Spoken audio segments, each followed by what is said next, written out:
Hello students, तो आज हम डिस्कस कर रहे हैं आपका जो मेजर मॉक टेस्ट 1 है उसके क्वेश्चंस डिस्कस कर रहे हैं।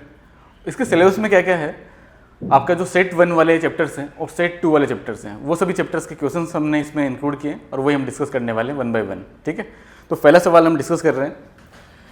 यहाँ पे लिखा हुआ है u equal to f of x cube लिखा हुआ है और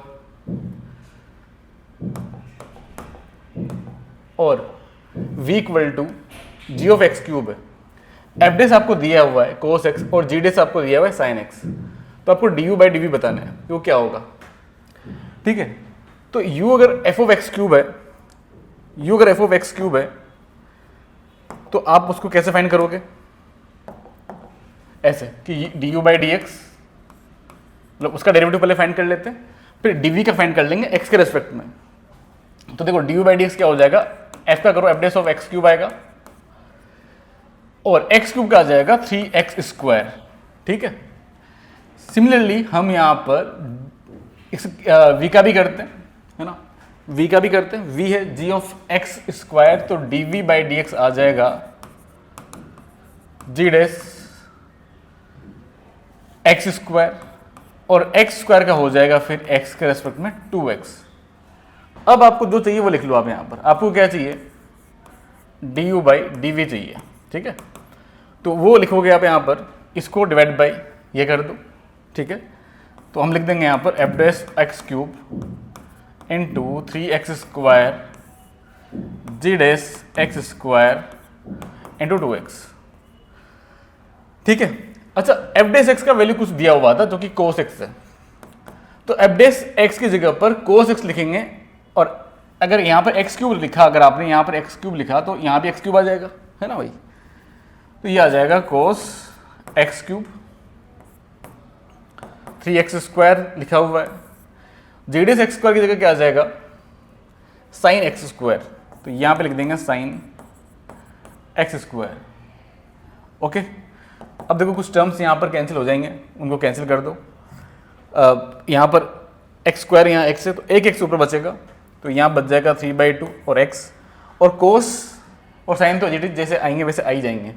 ऊपर कोस एक्स क्यूब है तो ये लिख दिया कोस एक्स क्यूब, साइन वाला टर्म ऊपर लेके जाओ, है ना, तो ऊपर जाएगा तो कोसेक एक्स स्क्वायर बन जाएगा, तो ये आ जाएगा इनटू में कोसेक एक्स स्क्वायर। देखो अब कौन सा ऑप्शन मैच हो रहा है, तो ऑप्शन ए मैच हो रहा है यहाँ पर। ठीक है, तो ऑप्शन ए आ जाएगा आपका आंसर। सेकंड क्वेश्चन पे आते हैं। इस सवाल में देखो आप ध्यान से, डेरिवेटिव आपको करना है यहाँ पर tan inverse upon 1 plus tan inverse x, किसके रेस्पेक्ट में, tan इनवर्स के रेस्पेक्ट में। तो इस फंक्शन को या इस टॉपिक को हम बोलते हैं कि differentiation of function with respect to another function. तो इसके लिए हम क्या करते हैं कि एक फंक्शन को u मान लेते हैं और उसका अगर किसी दूसरे फंक्शन के रेस्पेक्ट में डेरिवेटिव करना है तो उसको हम v मान लेंगे। ठीक है, तो इसको आप u मानो और इसके रेस्पेक्ट में करना है तो इसको v मानो। तो u इक्वल टू यहाँ पे आ जाएगा tan inverse x upon 1 plus tan inverse x। अब एक काम करते हैं, थोड़ा सिंप्लीफाई करने के लिए यहाँ पर +1 और -1 कर दिया मैंने। अब इसको डिवाइड कर देंगे, तो इसको डिवाइड किया अगर इससे तो ये आ जाएगा 1, यहाँ बचेगा -1 upon 1 plus tan inverse x, है ना, इतना बचेगा। ठीक है, इसका डेरिवेटिव करो अब आप d u by D x निकालो, तो वो कितना हो जाएगा, 1 का तो 0 हो गया, माइनस जो है वो लिख दिया मैंने यहाँ पर। 1 अपॉन एक्स का क्या होता है, माइनस, तो माइनस माइनस प्लस कर दूंगा मैं, 1 प्लस tan इनवर्स एक्स का स्क्वायर होता है, मतलब 1 अपॉन एक्स का होता है माइनस 1 अपॉन एक्स स्क्वायर, तो उसकी वजह से यहाँ प्लस आ गया, 1 अपॉन एक्स स्क्वायर लिख दिया। अब जो चेन रूल से डिनोमीटर का भी करो तो उसका करेंगे तो क्या आ जाएगा, 1 का हो जाएगा 0, tan इनवर्स एक्स का आ जाएगा 1 अपॉन 1 प्लस एक्स स्क्वायर। बात समझ गए, बात समझ गए, इतना हो जाएगा। ठीक है, इतना हो जाएगा। इसको अगर और सिंप्लीफाई करके लिखना चाहो तो लिख दो, मतलब यहाँ आ जाएगा 1 प्लस एक्स स्क्वायर और ये आ जाएगा 1 प्लस tan इनवर्स एक्स का स्क्वायर। v आपके पास में यहाँ पर tan इनवर्स x है, इसका derivative with respect to x जानते हो क्या होता है, 1 प्लस एक्स स्क्वायर होता है। अब अगर आप d u by d v करते हो, d u by d v अगर आप करते हो यहाँ पर, तो देखिए ये 1/1 प्लस एक्स स्क्वायर वहाँ भी है तो कैंसिल हो जाएगा, बचेगा क्या 1/1 प्लस टेन स्क्वायर एक्स बचेगा। ठीक है, तो 1/1 प्लस टेन इनवर्स एक्स का स्क्वायर ये बचा हुआ है, और ये ऑप्शन जो है आपका कौन सा सही है यहाँ पर, सी ऑप्शन सही है। ठीक है, यहाँ तक सबको समझ में आ रहा है। नेक्स्ट क्वेश्चन पे आते हैं। क्वेश्चन नंबर 3 देखो, एप्लीकेशन ऑफ डेरिवेटिव का सवाल है और रेट चेंज जो टॉपिक है उसका है। सवाल को हम रीड करते हैं, क्या लिखा हुआ है। Water is dropped at the rate of 2 metre cube per second into a cone of semi-vertical angle of 45 degree.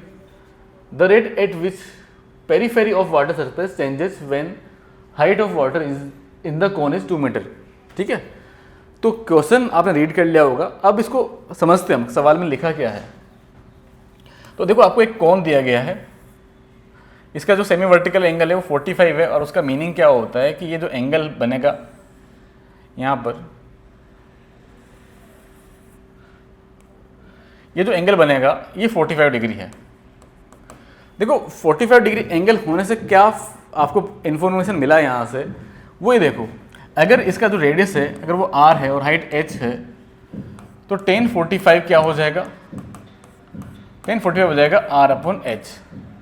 ये 1 होगा, tan 45 1 होगा, है ना। तो रेडियस किसके बराबर आ जाएगा, हाइट के बराबर आ जाएगा, इक्वल आ गया हाइट के। तो r और h इक्वल है। अब आगे बढ़ते हैं ना, आगे बढ़ते हैं।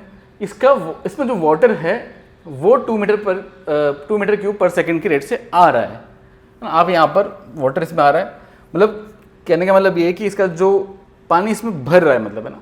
तो क्या होगा भाई, भरता जाएगा कौन, तो भरते हुए कहाँ तक पहुँचेगा, जब हाइट जो है 2 मीटर तक पहुँचेगा कभी ना कभी, तो है ना, भरता जाएगा ऐसा करते करते, है ना भाई। हाइट बढ़ जाएगा इसका, तो जब 2 मीटर तक पहुंचेगा, 2 मीटर तक कुछ हाइट मान लो पहुंच गया, तो इस तरह से आपको दिखेगा। जब आप ऊपर से देखोगे तो इसको इसे सर्किल टाइप का दिखेगा। तो आपको बताना क्या है यहाँ पर कि ये जो 2 मीटर हाइट है, 2 मीटर जो हाइट पे पहुंच गया, इसका जो पेरीफेरी है वो किस साइड से बढ़ रहा है ना, बढ़ रहा होगा ना, पहले किस साइड से चेंज हो रहा है ना, किस साइड से बढ़ रहा है वो, है ना। बात समझ गए आप यहाँ पर। तो इसको करने के लिए हम क्या करेंगे कि पहले वॉल्यूम को देखो आप, वॉल्यूम जो है इस रेट से इसमें आ रहा है, तो वॉल्यूम है यहाँ पर, कौन का वॉल्यूम होता है 1/3 पाई r²h, तो dv बाई, अच्छा एक मिनट को, यहाँ पर देखो r भी चेंज हो रहा है, h भी चेंज हो रहा है, लेकिन हमारे पास r = h है, तो आप ऐसा करो h की जगह r डाल दो, है ना। h की जगह अगर r डाल दोगे तो ये r³ आ जाएगा, है ना। h की जगह पर r पुट कर दिया। अब dv/dr कितना हो गया वो देखो, ये हो जाएगा 1/3 पाई, r³ हो जाएगा 3r², सॉरी t के रेस्पेक्ट में करेंगे क्योंकि यहाँ पर सेकंड है ना, टाइम है, रेट की बात हो रही है। तो ये dr/dt आ गया यहाँ पर। dv/dt आपको दिया है 2, dv/dt 2 दिया हुआ है, तो इसको इधर लिखते हैं हम यहाँ पर, dv/dt 2 है, हमको यहाँ पर dr/dt मिल जाएगा। कितना मिल जाएगा वो देखो, 3 से 3 कैंसिल कर दो, पाई r² dr/dt, तो dr/dt कितना हो गया, 2/πr² हो गया, dr/dt आ गया यहाँ पर। अब आपको इसका क्या बोलते हैं, सर्कल का सर्कमफ्रेंस वो फाइंड करना, पेरीफेरी का मतलब वही है, वो किस रेट से चेंज हो रहा होगा। तो देखो उसको आप कुछ p मान लो, और कितना होता है सर्कल का सर्कमफ्रेंस, 2πr होता है। dp/dt अगर आप करते हो यहाँ पर तो 2π dr/dt आ जाएगा। dr/dt का वैल्यू वहाँ से पुट कर दो आप यहाँ पर, कितना आएगा 2π 2/πr², पाई से पाई गया। अच्छा आपको तब बताना है जब हाइट 2 मीटर है। अगर हाइट 2 मीटर है तो रेडियस भी उस टाइम पर क्या है 2 मीटर, तो r भी कितना हो गया 2 हो गया। तो अगर r 2 हो गया तो 2 का स्क्वायर 4, ऊपर भी 4 ही है, तो 4/4 कितना आ जाएगा 1 आ जाएगा। तो D P by D T कितना आ गया, 1 आ गया। क्यों? क्योंकि h जो है 2 मीटर पे निकालना था, तो उस केस में आर भी 2 मीटर ही होगा। ठीक है, क्लियर है सबको? तो इसका आंसर आ जाएगा 1 मीटर पर सेकेंड, 1 मीटर पर सेकेंड आ जाएगा, यानी कि ऑप्शन डी हो जाएगा। ठीक है, तो क्वेश्चन नंबर 4 डिस्कस करते हैं। इस क्वेश्चन में देखो लिखा हुआ है एफ एक्स आपको दिया हुआ है एक्स क्यूब 1 माइनस एक्स, कब? जब x 0 से छोटा है तब, या इक्वल है। x ग्रेटर देन 0 के लिए एक दूसरा फंक्शन आपको दिया हुआ है, आपको बताना है कि कौन सा ऑप्शन सही नहीं है, नॉट ट्रू आपको बताना है, ध्यान रखना, नॉट ट्रू का ध्यान रखना। पता पड़े आप ट्रू वाला कोई एक मार्क कर दो, है ना, आपको चेक करना पड़ेगा सारे ऑप्शन यहाँ पर। तो एफ एक्स आपको दिख रहा है, अगर आप इसमें ध्यान से देखो एफ ऑफ 0 माइनस एक बार चेक करो, है ना भाई, मैक्सिमा का और मिनिमा का पता करने के लिए करते हैं कि 0 पे चेक करवा रहा है मैक्सिमा, तो एफ ऑफ 0 बड़ा आना चाहिए F of 0 minus F of 0 plus से। अच्छा, एफ ऑफ 0 क्या आता है वो देखो पहले, अगर मैं इसमें 0 डालूं तो 0 तो इसमें डालना पड़ेगा आपको, तो यहाँ 0 डाला तो पूरा 0 हो जाएगा, तो एफ ऑफ 0 जो है वो तो 0 है, एफ ऑफ 0 माइनस उसी में डालो तो वो क्या हो जाएगा, 0 माइनस अगर डालोगे तो कैसे आएगा भाई, 0 माइनस, ये थोड़ा नेगेटिव होगा, 0 माइनस करोगे यहाँ पर तो पॉजिटिव रहेगा, बट ये नेगेटिव हो गया ना भाई, 0 माइनस का क्यूब क्या होगा, नेगेटिव कुछ होगा, लेकिन छोटा 0 से तो थोड़ा सा छोटा होगा, तो यानी कि नेगेटिव। इतना समझ में आया? अब एफ ऑफ 0 प्लस की बात करते हैं। एफ ऑफ 0 प्लस की बात करोगे तो इसमें आपको पुट करना है, और यहाँ पर एफ ऑफ 0 प्लस निकालने के लिए जो एक्स एल एन एक्स है वो भी है, तो उसमें लिमिट लगाना पड़ेगा आपको, लिमिट एक्सटेंडिंग टू 0 प्लस लगाओ और यहाँ लिख दो एक्स एल एन एक्स, और प्लस इसमें लिमिट लगाने की जरूरत नहीं 3x के लिए, क्योंकि 3x है और x की जगह 0 प्लस रखा तो वो तो कुछ पॉजिटिव ही होगा। इसमें अगर आप देखो इसका लिमिट देखोगे तो 0 इंटू इन्फिनिटी फॉर्म है ये, तो क्या हो जाएगा, ln x 1/x हो गया ये, है ना। अब ये फॉर्म बन गया इन्फिनिटी बाई इन्फिनिटी फॉर्म, और इन्फिनिटी बाई इन्फिनिटी फॉर्म को कैसे सोल्व करते हैं हम, इन्फिनिटी बाई इन्फिनिटी फॉर्म को सोल्व करने के लिए ये 0 प्लस ही कुछ, ये तो 0 प्लस कुछ रहेगा। इन्फिनिटी बाई इन्फिनिटी फॉर्म को सोल्व करने के लिए आप क्या करते हो, एल हॉस्पिटल रूल का यहाँ पे यूज कर लेंगे कोई, क्योंकि और तो कोई स्टैंडर्ड लिमिट यहाँ पर यूज नहीं होगा। ठीक है, तो एल एन एक्स का डेरिवेटिव हो जाएगा 1/x, 1/x का डेरिवेटिव हो जाएगा -1/x², और प्लस 0 प्लस आ जाएगा, ये -x हो रहा है, 0 डाला है इसमें, ये बचेगा -x, है ना, ये -x, और इसमें अगर आप 0 डालोगे, ये मान लो कि 0 हो गया ना, इसको लिखने की कोई जरूरत नहीं है, तो ये क्या आ जाएगा, ये क्या आएगा भाई, 0 प्लस अगर आपने यहाँ पे डाला तो कुछ नेगेटिव आ जाएगा, मतलब ये भी नेगेटिव कुछ हो रहा है, ये भी नेगेटिव आ रहा है, तो कुल मिलाकर के आप बोल सकते हो कि 0 जो है एफ ऑफ 0 जो है वो F of 0 minus F of 0 plus दोनों से बड़ा है, तो मैक्सिमा हो गया इसका मतलब 0 पर, फिर तो ऑप्शन ए जो है वो सही है ना, ऑप्शन ए सही है। लेकिन आपको गलत वाला चूज करना है सवाल में, ऑप्शन ए तो सही है। अच्छा, लोकल मिनिमम बताना है x equal to e power -4 पर, तो x ई पावर -4 यानी कि x तो पॉजिटिव ही है ना, यानी कि इसके लिए आप चेक कर लो, किस वाले के लिए, है ना, इस वाले के लिए बात कर रहा हूँ मैं, तो यहाँ पे अगर उस वाले के लिए चेक किया आपने इसके लिए, तो ये आ जाएगा f dash of x, find करो x, एल एन एक्स का डेरिवेटिव आ जाएगा 1/x plus l n x, x का हो जाएगा डेरिवेटिव 1, और 3x का डेरिवेटिव आ जाएगा 3, ये 1 plus l n x plus 3 आ गया। इसको अगर आप 0 करते हो तो ये आ जाएगा ई पावर मतलब सॉरी -4 आ जाएगा, 0 करने के बाद में x आ जाएगा ई पावर -4। यहाँ तक आपको क्लियर है, x आ गया ई पावर -4।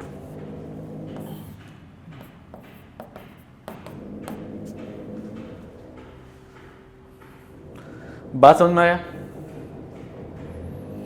तो यहां पर अगर इतना आ गया, इतना अगर ये आ गया, तो आप क्या बोल सकते हो कि स्लोप जो है एफ डैश एक्स जो है ई पावर -4 पर नेगेटिव से पॉजिटिव चेंज हो रहा है, नेगेटिव से पॉजिटिव चेंज हो रहा है, मतलब कि मिनिमा है, तो ऑप्शन बी भी सही है इसका मतलब। अब सी बचा, अगर वो भी सही हो गया तो आपका आंसर डी हो जाएगा, है ना। तो रेंज आर के लिए बोल रहे हैं। अगर आपने इन्फिनिटी पुट किया, सोचना इन्फिनिटी पुट कर रहा हूँ, ये इन्फिनिटी, ये इन्फिनिटी, ये इन्फिनिटी, तो इन्फिनिटी पे कहाँ जाएगा, इन्फिनिटी जा रहा है। कंटिन्यूस तो देखो है ही सही, कंटिन्यूस तो ये है, क्योंकि देखो 0 माइनस 0 प्लस ऑलमोस्ट 0 के बराबर आ रहा है, और एफ ऑफ 0 0 है, तो फंक्शन कंटिन्यूस तो है, यानी कि कोई बीच में कोई वैल्यू छूटेगा नहीं उसका रेंज में। और इन्फिनिटी पे इन्फिनिटी जा रहा है, क्या माइनस इन्फिनिटी पर कहाँ पे जाएगा ये, देखो माइनस इन्फिनिटी की बात कर रहे हैं, ध्यान से देखना, माइनस इन्फिनिटी पे ध्यान से देखना, इस पे आप चेक करोगे माइनस इन्फिनिटी का क्यूब, माइनस इन्फिनिटी का क्यूब माइनस इन्फिनिटी हो जाएगा, और 1 प्लस इन्फिनिटी है ना, माइनस इन्फिनिटी डाला, यहाँ माइनस था यहाँ पर, 1 प्लस इन्फिनिटी हो गया, और इस दोनों को अगर मल्टीप्लाई करते हो, इन दोनों को मल्टीप्लाई करते हो, तो यहाँ पे क्या आ जाएगा, माइनस रहेगा, इन्फिनिटी का स्क्वायर आ जाएगा, वो तो माइनस इन्फिनिटी होता है,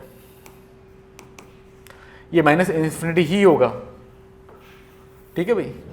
इसका मतलब ऑप्शन सी भी सही है, क्योंकि माइनस इन्फिनिटी पर माइनस इन्फिनिटी को जा रहा है, इन्फिनिटी पर इन्फिनिटी को जा रहा है, और कंटिन्यूस है, यानी कि बीच के सारे वैल्यूज रेंज में आ रहे होंगे, तो रेंज रियल नंबर है, यानी सी भी सही है। आपको गलत वाला चूज करना था, तो अब ए बी सी सही है तो गलत वाला डी वाला होगा, ठीक है। आगे बढ़ते हैं, क्वेश्चन नंबर 5 पर आते हैं। इस सवाल में अगर आप देखते हो, यहाँ पर cos inverse x plus cos inverse y आपको दिख ही गया, और इसका वैल्यू आपको फाइंड करना है, तो फॉर्मूला लगा ही देते हैं फिर तो फॉर्मूला लगा दो, cos inverse x minus cos inverse y, तो फॉर्मूला क्या होता है, x y minus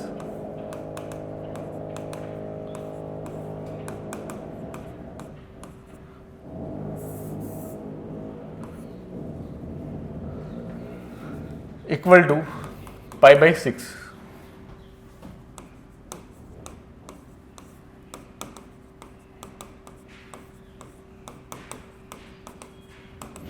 cos pi by 6 कितना होता है, कोस पाई बाई 6 होता है √3/2, है ना।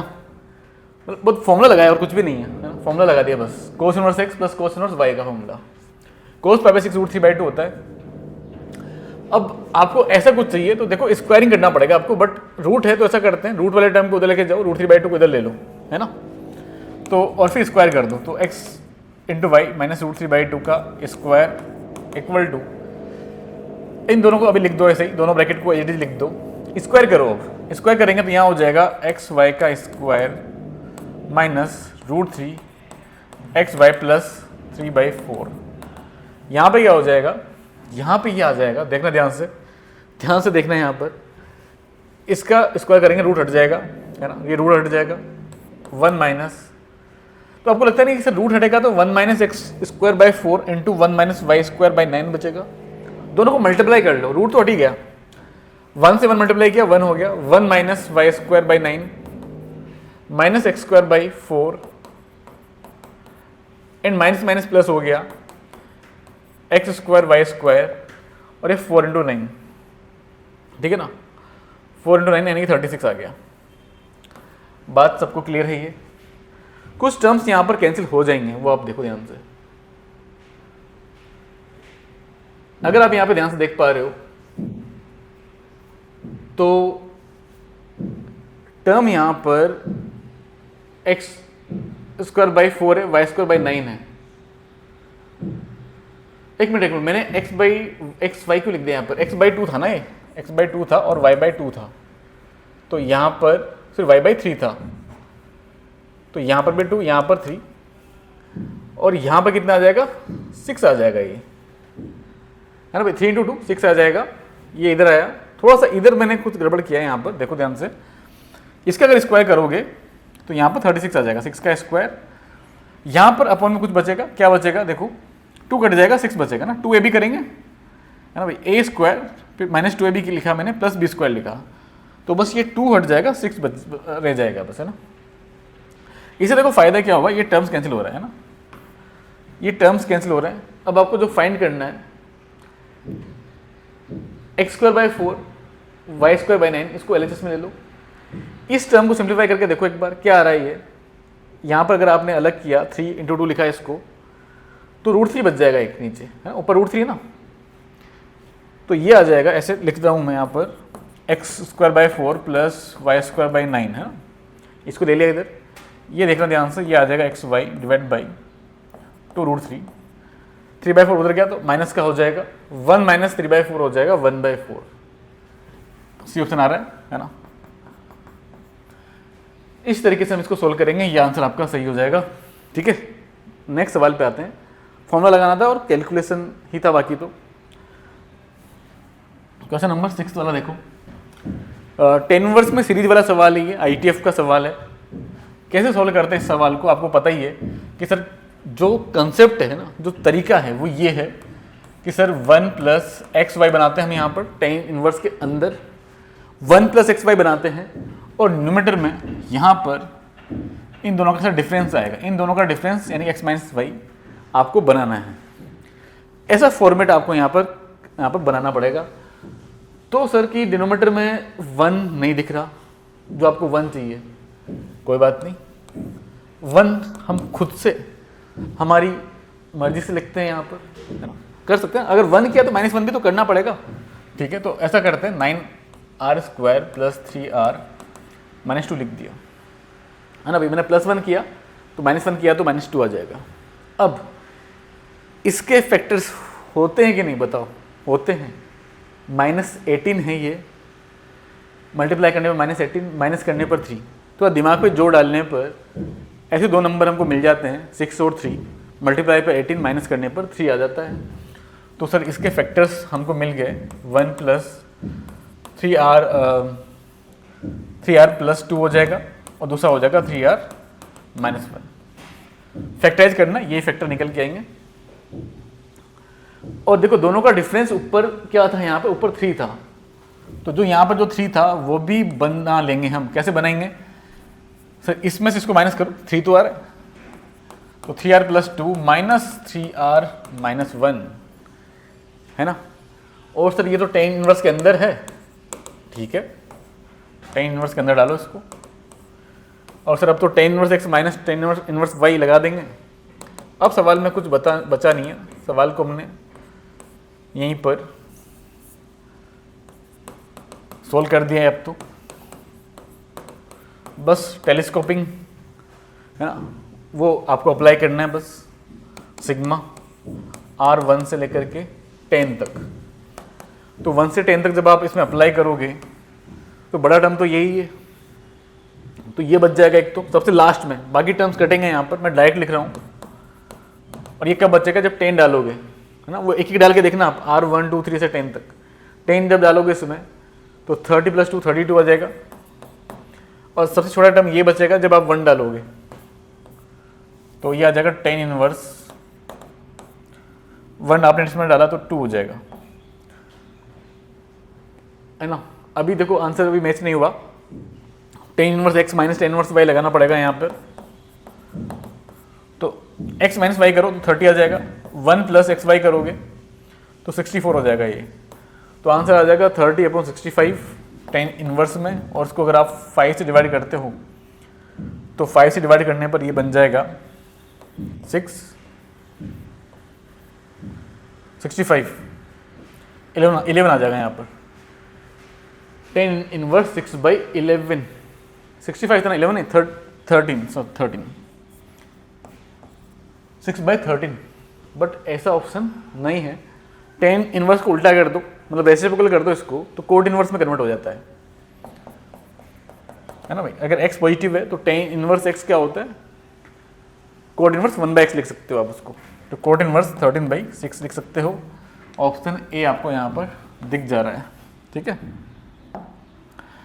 आई होप सभी बच्चों को समझ में आ गया होगा ये, ठीक है। चलो आगे बढ़ते हैं, है ना। क्वेश्चन नंबर 7 पे आते हैं। इसका डोमेन की बात कर रहा है fx में, और देखो एक तो डिनोमिनेटर में है और रूट के अंदर है, तो क्वांटिटी क्या होना चाहिए? पॉजिटिव होना चाहिए। तो x plus 1 e power x minus 1 x minus 4 x plus 5 x minus 6 greater than 0 चाहिए आपको। यहाँ से आपको मिलेगा x इक्वल टू -1, यहाँ से मिलेगा x इक्वल टू 0। हम वो पॉइंट निकाल रहे हैं जहाँ पर फैक्टर 0 हो रहे हैं।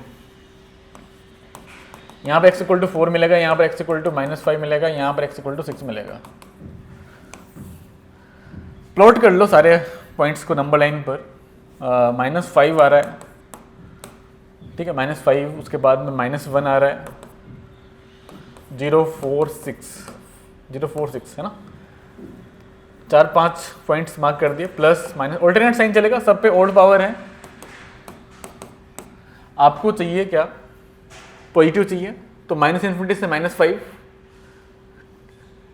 -5, -1 से, सॉरी पॉजिटिव पावर चाहिए ना, सॉरी पॉजिटिव चाहिए ना, तो -5 से -1 है ना, -5 से -1 है, इसी में ही है, -5 से -1, फिर 0 से 4 भी है और 6 से इन्फिनिटी भी जाएगा। ऑप्शन सी सही है, ठीक है। नेक्स्ट सवाल पे आते हैं। इस सवाल में अगर आप सोल्व करने जाओगे सवाल को, सही बता रहा हूँ, तो आप क्या करोगे कि पहले ए को सोल्व करोगे, फिर आप बी को सोल्व करने बैठोगे।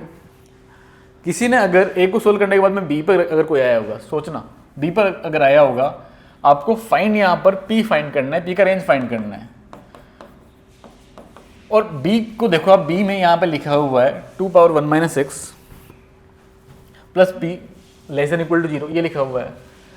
अब आपको पी चाहिए, तो पी लेस देन हो जाएगा किससे, इसको इधर लाओ, 2⁻1 - x।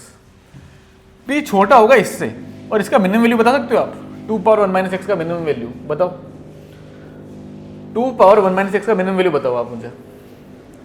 सर 2⁻1 - x है, और मतलब इसका अगर देखें हम, इसका अगर रेंज निकालने, पहले पी का काम करो, पहले पी का रेंज निकाल लो, ऐसे करो, मतलब एक्स पता कर लो कि एक्स कहां से कहां तक हो सकता है, एक्स क्या क्या हो सकता है, ठीक है, एक्स क्या क्या हो सकता है। तो एक्स आप यहां पर देखो, यहां पर ए जो है भाई, क्योंकि बी जो ए का सबसेट है, तो यानी कि जो बी में जो एक्स है, बी का जो एक्स है वो ए के एक्स से छोटा ही होगा या इक्वल हो सकता है। बी का जो एक्स है वो ए के एक्स से बड़ा तो नहीं होगा, है ना, क्योंकि बी की सबसेट ऑफ ए। तो ए का एक्स देख लेते हैं, ए का एक्स डायरेक्टली आपको मिल जाएगा। कैसे मिलेगा देखो ध्यान से, यहाँ पर इसके फैक्टर करो तो x-3, ए वाले के लिए बात कर रहा हूँ, x-3 और x-1 इसके फैक्टर आ रहे हैं, तो x बिलोंग्स टू आ जाएगा 1 से 3।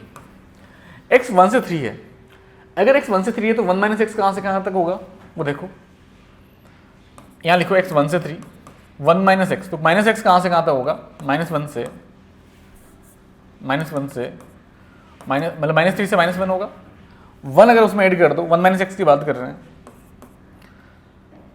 तो 1 - x जो है 1 ऐड किया तो -2 से 0 आया, ठीक है ना। और इसका मिनिमम वैल्यू आप समझ जाओ कि सर -2 पे मिलेगा। जब 1 - x -2 हो जाएगा तो पूरा 1 - x -2 हो जाएगा, मिनिमम हो जाएगा, यानी कि p less than equal to 2⁻-2, यानी p less than equal to 1/4, उससे छोटा ही रहेगा, 1/4 से छोटा रहेगा।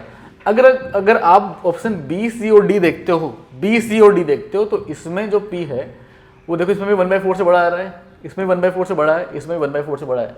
ऑप्शन ए ऐसा है जिसमें p जो है 1/4 से छोटा है, तो आपका आंसर क्या होना चाहिए, ऑप्शन ए होना चाहिए, तो ये आ जाएगा। बात समझ गए, है ना भाई, बात क्लियर है। आगे बढ़ते हैं, यहाँ पर नेक्स्ट सवाल पे आते हैं। अगला सवाल है ट्रिग्नोमेट्री का, कोस में एक सीरीज दिया हुआ है k इक्वल टू 1 से 100। देखो वैल्यू पुट करके देख लो, k पुट करके देख लो, टेलीस्कोपिंग या कुछ समेशन बन जाएगा। पुट करते हैं, पहला अगर आपने k इक्वल टू 1 रखा है यहाँ पर, तो ये आ जाएगा 99, है ना, कोस 2π/100, k इक्वल टू का 2 रखा तो आ जाएगा 4π/100, k इक्वल टू का 3 रखा तो 97 कोस 6π/100 एंड सो ऑन चलता रहेगा। अगर अगर आप 100 रख दिया तो 0 हो जाएगा ना, तो 0 हो जाएगा, 100 मत रखना, 0 हो जाएगा। रखोगे तो कोई फ़ायदा होगा नहीं, 99 तक ही रखो। और अगर आपने 99 रखा तो ये 1 बचेगा, 1 + 1 into cos 99 into 2 198 pi 198 pi divide by 100 ये आ रहा है। अब बात समझ गए इसको। 99 अगर आपने रखा 99 इंटू 2 198 पाई डिवाइड बाई 100 इतना आ गया। इसको आप क्या लिख सकते हो? 198 को हम लिख सकते हैं 200 माइनस 2, ठीक है। यहां पर देखना, यहां पे लिख रहा हूं मैं 200 माइनस 2 और ये पाई बाई 100। अगर अंदर मल्टीप्लाई करेंगे तो ये मतलब इसको पाई बाई 100 को अंदर मल्टीप्लाई किया तो 2 पाई माइनस 2 पाई बाई 100 बनेगा। और कोस में 2 पाई माइनस थीटा क्या होता है? Cos 2 pi minus theta cos theta ही होता है। तो ये आ जाएगा कोस थीटा, यानी कि इसको लिख रहा हूं 2 पाई बाई 100। बात क्लियर है? अब ध्यान से देखना, ये भी कोस 2 पाई बाई 100 है और ये भी कोस 2 पाई बाई 100 है। दोनों का अगर आप सम करोगे, ये 99 है यहाँ पर, तो 100 हो जाएगा, 100 कोस 2 पाई बाई 100 हो जाएगा, ठीक है। उसके जस्ट पहले जो यहाँ पर क्या रहेगा, उसके जस्ट पहले रहेगा यहाँ पर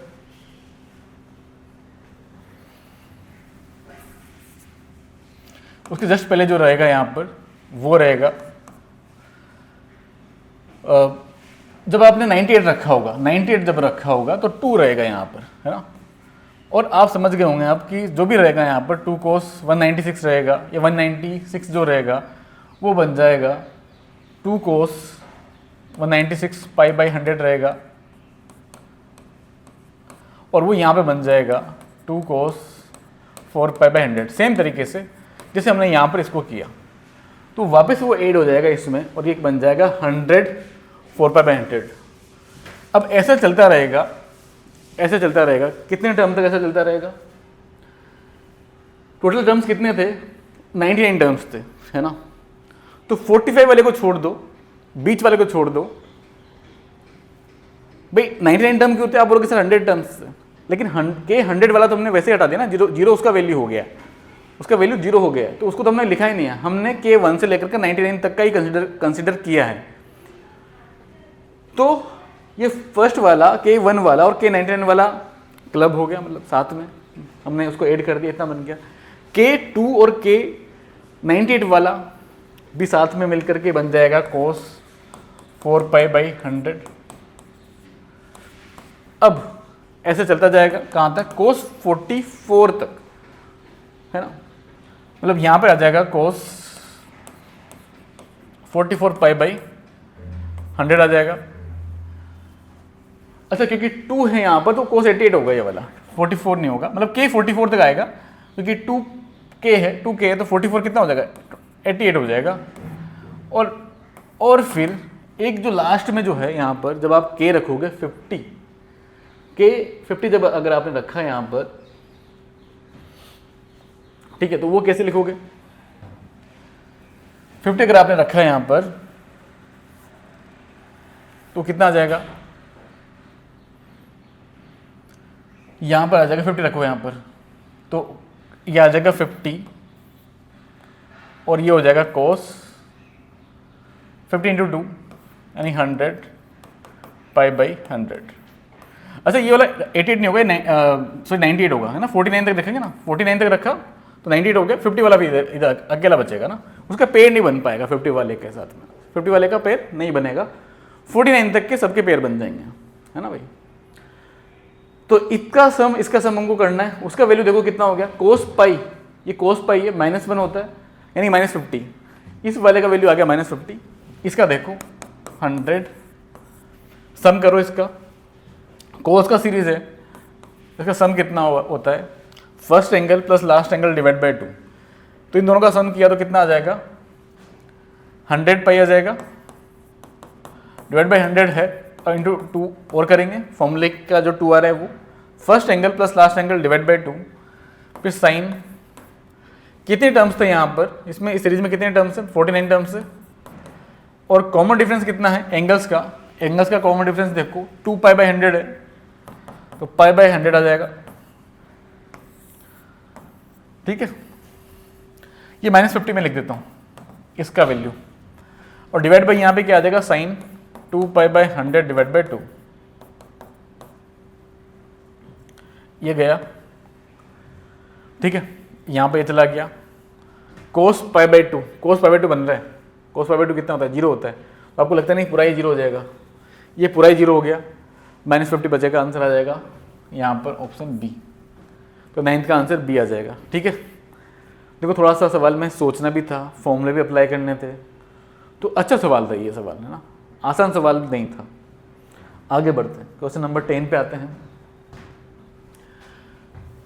इस सवाल में आप देखो तो न्यूमरेटर को देखो ध्यान से, साइन 8 माइनस कोस 8 है, आइडेंटिटी लगाते हैं पहले, तो ये आ जाएगा साइन 4 माइनस कोस 4x, और यहाँ हो जाएगा sine 4x plus cos 4x upon 1 minus 2 sine square x cos square x. अब देखो ट्रिग्नोमेट्री में आपने पढ़ाई है कि जो साइन 4 प्लस कोस 4 जो होता है, इनका सम कितना होता है 1 minus 2 sine square x cos square x होता है ना, मतलब ये मतलब ये जो फॉर्मूला है और ये दोनों का वैल्यू सेम होता है, मतलब इसका वैल्यू यही होता है, तो आपको लगता नहीं सर ये तो कैंसिल हो गया, ये बचा हुआ है।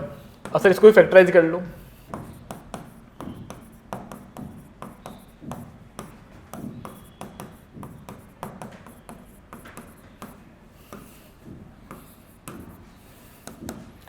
ये 1 हो गया, इतना बचा हुआ है, और ये क्या है माइनस कोस 2x,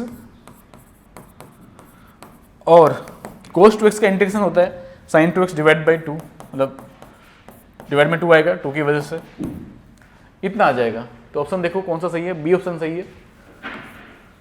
ठीक है, यहाँ तक सबको समझ में आ रहा है भाई, आगे बढ़ते हैं। ठीक है, इस सवाल में देखो क्या लिखा हुआ है, इस टाइप के सवाल करते कैसे हैं, यहाँ पर देखो 1 + x4 है, यहाँ पर देखो x² - 1 है, ऐसा कुछ टर्म्स जब होते हैं तो तब हम कोशिश ये करते हैं कि डिनोमीटर में x + 1/x बनाया जाए और न्यूमरेटर में उसका डेरिवेटिव बनाया जाए। x + 1/x भी बना सकते हो डिनोमीटर में, या x - 1/x भी बना सकते हो, दोनों में से कोई एक बनाना पड़ेगा। और वो क्या सोच के बनाते हैं, वो न्यूमरेटर को सोच के बनाते हैं कि न्यूमरेटर में है क्या। तो अगर यहाँ पर x² - 1 है, और अगर आप डिवाइड करते हो उसको x² से, तो 1 - 1/x² बनेगा, है ना, न्यूमरेटर में क्या बनेगा 1 - 1/x² बनेगा, x² से डिवाइड करने के बाद में। और जो x² है वो आएगा कैसे, एक x यहाँ से आएगा, एक x यहाँ से आएगा, तो यहाँ से x जो आया तो x + 1/x बच गया,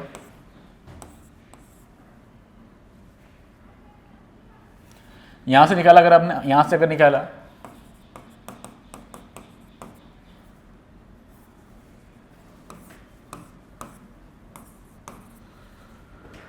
इतना सबको समझ में आ गया। अब क्योंकि इसका डेरिवेटिव ये लिखा हुआ है ना, ये हमने फॉर्म जो पढ़ा था हमने इंटीग्रेशन, इंडेफिनेट इंटीग्रेशन में, उसमें हमने पढ़ा था इस टाइप के सवाल। और अगले स्टेप में मैं क्या करूँगा इसमें कि इसका डेरिवेटिव यहाँ बनाऊँगा, मतलब लिखा हुआ है वो, तो ये भी बनाना है, बस आपको ये बनाना है ना, तो बस इसको बना लेते हैं। तो ये हमने बनाया, क्या बनाना है x + 1/x का स्क्वायर -2 आएगा, तो उसको मैंने -√2 का स्क्वायर लिख दिया। अब आप देख पा रहे होंगे यहाँ पर कि सर x + 1/x को t डाला जाए, t सब्स्टिट्यूट किया जाए, तो उसका डेरिवेटिव यही होता है, और ये लिखा हुआ है न्यूमरेटर में, तो ये बन जाएगा dt/t, ये t² - √2 का स्क्वायर, इतना आ जाएगा। अब सवाल खत्म हो गया। ये जो इंटीग्रेशन होता है किसका होता है, ये मतलब फॉर्मूला है, डायरेक्ट फॉर्मूला है कि dx/x √x² - a², ये फॉर्मूला होता है 1/a, और ये आ जाएगा सेक इनवर्स t/√2 प्लस c 1/a, सेक इनवर्स है यहाँ पर, ठीक है, इसको आपको कोस टेन इनवर्स में कन्वर्ट करना पड़ेगा। लेकिन आप यहाँ पर देख पा रहे हो कि टेन इनवर्स जो है ना, वो किसी भी ऑप्शन में नहीं है ना भाई, किसी भी ऑप्शन में नहीं टेन इनवर्स, सॉरी क्या बोल रहा हूँ मैं, मतलब यहाँ तो अभी सेक इनवर्स किसी भी ऑप्शन में नहीं है ना, सॉरी मैंने उल्टा बोल दिया, सेक इनवर्स किसी भी ऑप्शन में नहीं है, तो टेन इनवर्स में कन्वर्ट करना पड़ेगा। और दूसरी बात यहाँ पर देखो 1/√2 है, 1/√2 कहीं पर भी नहीं है। अगर आप टेन इनवर्स में कन्वर्ट भी कर लेते हो इसको, तभी 1/√2 तो कहीं भी नहीं है। अरे भाई ये √2 निकल के बाहर थोड़ी ना आ जाएगा, है ना, नहीं आएगा ना, क्योंकि तो एंगल में रहेगा। अगर आप टेन इनवर्स में कन्वर्ट भी करते हो सेक इनवर्स को, तब भी एंगल में रहेगा वो, मतलब उसके वैल्यू के अंदर ही रहेगा, उसके डोमेन के अंदर ही रहेगा, बाहर नहीं आ जाएगा। तो ऐसा कुछ ऑप्शन है नहीं, तो ऑप्शन नहीं है तो ऑप्शन डी हो जाएगा फिर। ठीक है, आप इसको टेन इनवर्स में कन्वर्ट कर लोगे। कैसे करेंगे टेन इनवर्स में कन्वर्ट, मैं बता देता हूँ यहाँ पर। सेक इनवर्स t/√2 अगर है तो सेक इनवर्स में होता क्या है, ये t है और ये √2 है, तो ये कितना हो जाएगा, ये हो जाएगा सर t² - 2 का रूट, ये आ जाएगा।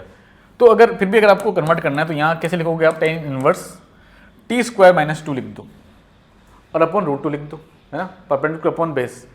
t क्या है आपके पास में, x + 1/x है, तो अगर मैं t² कर रहा हूँ, x + 1/x का स्क्वायर अगर मैं कर रहा हूँ तो कैसे करेंगे, x² + 1/x² + 2, बट ये -2 भी तो है, तो कट गया, वो कैंसिल हो गया, और डिवाइड बाई ये √2, तो बस ये आंसर आएगा। क्या ऐसा ऑप्शन है, दिख रहा है, ऐसा नहीं दिख रहा है, नहीं दिख रहा भाई, तो ऑप्शन सी मतलब ऑप्शन डी हो जाएगा आंसर। ठीक है, आगे बढ़ते हैं, क्वेश्चन नंबर 12 पे आते हैं। इस सवाल में क्या करोगे आप, देखो एक इंटीग्रेशन को दूसरे में कन्वर्ट करना पड़ेगा। फर्स्ट से स्टार्ट करते हैं क्योंकि इसी में ज़्यादा चीज़ें लिखी हुई है, स्क्वायर वगैरह इसी में ही है, यहीं से स्टार्ट करो, u सही मतलब, और उसको v के टर्म्स में लाना पड़ेगा। तो u इक्वल टू क्या हो जाएगा, u इक्वल टू हो जाएगा आपके पास में यहाँ पर, अगर आप प्रॉपर्टी नंबर 4 लगाते हो, जिसको किंग प्रॉपर्टी हम बोलते हैं, कौन सा प्रॉपर्टी, जिसमें आप अगर लिमिट a से b होता है तो x की जगह पर a + b - x लिखते हो, उस प्रॉपर्टी की मैं बात कर रहा हूँ। वो अगर प्रॉपर्टी यहाँ पे लगाते हो तो उससे बस फ़र्क इतना पड़ेगा कि जो sin² x है a + b π/2 हो गया, तो sin² x जो है cos² x में कन्वर्ट हो जाता है। ये आपका इक्वेशन नंबर 1 इसको बोल दो, तो ये इक्वेशन नंबर 2 है, दोनों को ऐड कर दो तो 2u इक्वल टू आ जाएगा 0 से π/2, और ये हो जाएगा cos c + cos d, और cos c + cos d का फॉर्मूला आपको पता है ना भाई। cos c + cos d क्या होता है, बोलो भाई, 2 cos c + d/2, तो c + d करेंगे तो 2/3, इन दोनों का प्लस किया तो 1 आ जाएगा, और डिवाइड बाय 2, है ना, और cos c - d, तो c - d अगर आप करोगे 2π/3 बाहर ले लिया, sin² x - cos² x -cos 2x होगा, बट इस cos को फर्क नहीं पड़ता माइनस का ना, cos - थीटा cos थीटा होता है, तो मैं सीधा यहाँ पर cos 2x लिख देता हूँ, डिवाइड बाय 2 और आएगा, तो डिवाइड बाय 2 के लिए मैं ऐसा करता हूँ, इस 2 को हटा देता हूँ यहाँ पर, यहाँ सिर्फ π/3 लिखता हूँ मैं।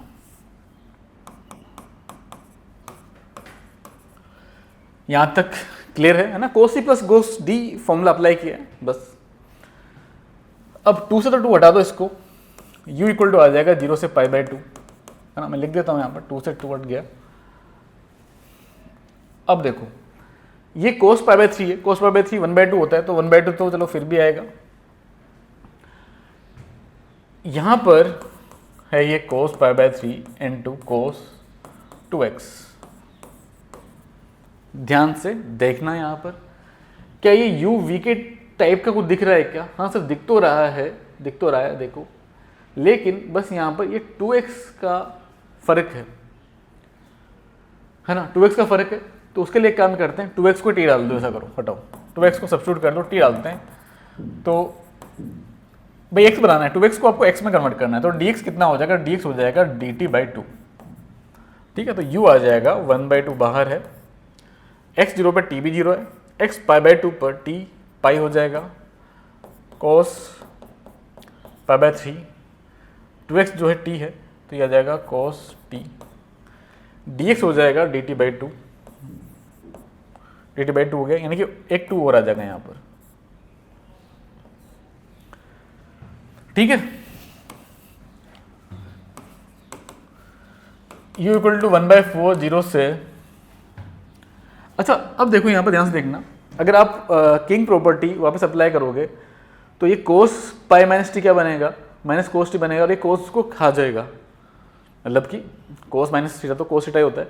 तो यहाँ पर क्या करोगे, मतलब 2a वाली प्रॉपर्टी लगा देंगे। 2a वाला प्रॉपर्टी जानते हो ना आप, है ना, तो उसके अकॉर्डिंग क्या हो जाएगा, 2 टाइम हो जाएगा पूरा इंटीग्रेशन, है ना। तो ये इंटू 2 आ जाएगा यहाँ पर, और 0 से π/2 बन जाएगा, भाई 0 से 2 है। fx dx को आप लिख सकते हो 2 0 से a fx dx, कब, जब f of 2a minus x equal to fx होता है। ये प्रॉपर्टी वही मैंने अप्लाई किया है यहाँ पर, तो ये आ जाएगा यहाँ पर cos π/3 and cos t dt आ जाएगा, u इक्वल टू हो जाएगा 1/2, ठीक है 1/2, और ये वापस देखो क्या बन गया, ये बन जाएगा यहाँ पर इतना बन गया। अच्छा अब इसमें वापस अगर किंग प्रॉपर्टी लगाते हो आप यहाँ पर, तो ये कोस टी साइन टी में कन्वर्ट हो जाएगा, मतलब कि ये जो है ना, ये जो टर्म है, ये पूरा टर्म जो है ये बन जाएगा, ये v बन जाएगा आपका, अगर एक बार फिर प्रॉपर्टी लगा देते हो तो ये आपका v है। तो u इक्वल टू कितना आ गया, v/2 आ गया, तो यानी कि 2u इक्वल टू हो गया v, 2u equal to v हो गया, ऑप्शन ए आ जाएगा। ये समझ गए होंगे आप, इसमें आपने वापस प्रॉपर्टी लगा दिया, कौन सा प्रॉपर्टी, प्रॉपर्टी नंबर 4 जो हम बोलते हैं a + b - x वाला प्रॉपर्टी, ठीक है। आगे बढ़ते हैं, क्वेश्चन नंबर 13 पे आते हैं। इस सवाल में इनको आपको ऐड करना पड़ेगा पहले, ठीक है। ऐड अगर आप करते हो इसको तो क्या बचेगा, देखो यहाँ पर देखो 2n तक, लास्ट में 2n तक जा रहा है, तो -1 बनेगा, ये भी -1 बनेगा, ये भी -1 बनेगा। देखो हर फर्स्ट टर्म सेकेंड टर्म को साथ में लिखने पर -1 बनता है, थर्ड और फोर्थ को साथ में लिखने पर -1 बनता है, and so on, n terms तक, है ना। ऐसा n ब्रैकेट्स बनेंगे जो -1 होंगे, उनका सम हो जाएगा -n, ठीक है। तो यहाँ पे आ जाएगा x tending to infinity, -n ऊपर आ गया, डिनोमिनेटर में आ जाएगा जो गिवन है, उसको हमने कुछ नहीं किया, जैसा वैसा लिखा रहने दो। n कॉमन लिया नीचे से, n अगर कॉमन लिया यहाँ से भी यहाँ से भी, तो n आ गया, डिवाइड हो जाएगा, -1 बचेगा, तो -1 अपॉन, ठीक है, इतना बनेगा ये 1 + n² प्लस 4 -1 अपॉन n²। यहाँ पर sorry n tending to infinity था, ये यहाँ गलती से x आ गया होगा, इसको n समझना आप, है ना। तो ये देखो तो कितना हो जाएगा, ये 1 बनेगा, ये 4 बनेगा ना, तो 4 का रूट आ जाएगा 2, ये 2 बन जाएगा, क्योंकि 1 अपॉन इन्फिनिटी क्या हो जाएगा 0, ये टर्म 0 हो गया, ये भी टर्म 0 हो गया, तो आ जाएगा -1, 1 का रूट 1, 4 का रूट 2, तो -1/3 आ जाएगा, ऑप्शन बी। चलो भाई नेक्स्ट सवाल पे आते हैं 14 पर। gx है cos 1/x है, gx के बारे में ये बोल रहा है कि एक इवन फंक्शन है, gx एक इवन फंक्शन है, ऐसा इसने बोला है, और 0 पर डिफरेंशिएबल भी है, और पासिंग थ्रू द ओरिजिन। तो आपको f'0 बताना है, ठीक है। बहुत सारी इंफॉर्मेशन gx के बारे में दे दी आपको, इवन फंक्शन है, डिफरेंशिएबल है, और पासिंग थ्रू द ओरिजिन है। देखो अगर f'0 निकालना है तो मैं यहाँ पर डायरेक्ट तो डेरिवेटिव कर नहीं सकता, क्योंकि मेरे को नहीं पता कि f(x) डिफरेंशिएबल है या नहीं है। gx तो 0 पर डिफरेंशिएबल है, f(x) 0 पर डिफरेंशिएबल है या नहीं है, नहीं पता। क्या करना चाहिए, फर्स्ट प्रिंसिपल अप्लाई करो, वही करते हैं। f'(x) इक्वल टू लिमिट, मतलब LHD RHD जिसको बोलते हैं। अब मैं यहाँ पे LHD RHD अलग अलग नहीं निकाल रहा हूँ, वो तब निकालते हैं जब 0+ के लिए अलग फंक्शन डिफाइन होता है, 0- के लिए अलग होता है। यहाँ पर दोनों के लिए 0+ और 0- के लिए एक ही फंक्शन है, तो इसलिए मैं यहाँ पर डायरेक्टली f' लगा देता हूँ, इसी में ही RHD LHD दोनों इसमें कंबाइन है, ये समझ लो आप। तो h टेंडिंग टू 0 आ गया, f(0 + h - f(0) and divide by h, limit h tending to 0, f of h कैसे आएगा, g of h into cos 1/h ये आएगा, f ऑफ 0 कितना है, 0 पे देखो 0 दे रखा है, f ऑफ 0 0 है और अपॉन में h, इतना पता चल गया। अब आप ध्यान से देखो यहां पर ये क्या बन रहा है, कोस 1/0 जो होता है -1 से 1 के बीच में ऑसिलेट करता है, तो उसको शांत करने के लिए ना, -1 से 1 के बीच में ऑसिलेट कर रहा है, उसको शांत करने के लिए इसको 0 होना पड़ेगा अभी, है ना।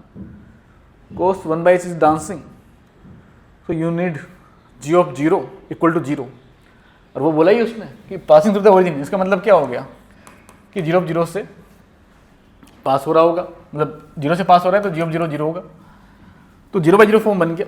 तो यहाँ पर एल हॉस्पिटल रूल लगा दो आप, एल हॉस्पिटल रूल लगाया अगर यहाँ पर, तो g डैश ऑफ h आ गया, कोस 1/h का डेरिवेटिव क्या हो जाएगा, माइनस साइन 1/h, और 1/h क्या हो जाएगा 1/h square, minus 1/h square,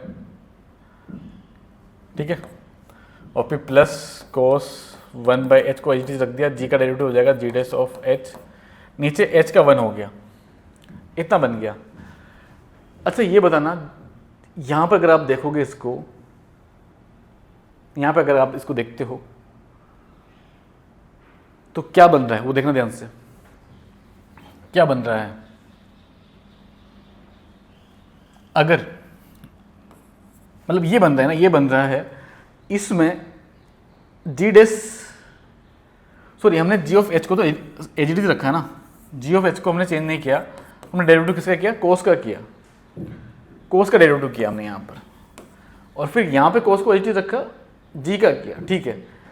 तो इसमें आप देख पा रहे हो कि साइन है, साइन कुछ ना कुछ तो होगा,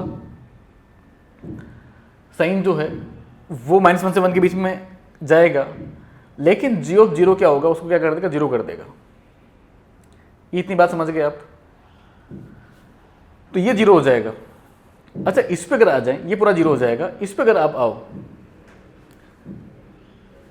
इस पे अगर आप आ जाओ यहाँ पर, तो आपको पता है ये -1 से 1 जाएगा 0 पर, लेकिन आपको g डैश h नहीं पता, g डैश h नहीं पता भाई, तो वो 0 हो जाएगा।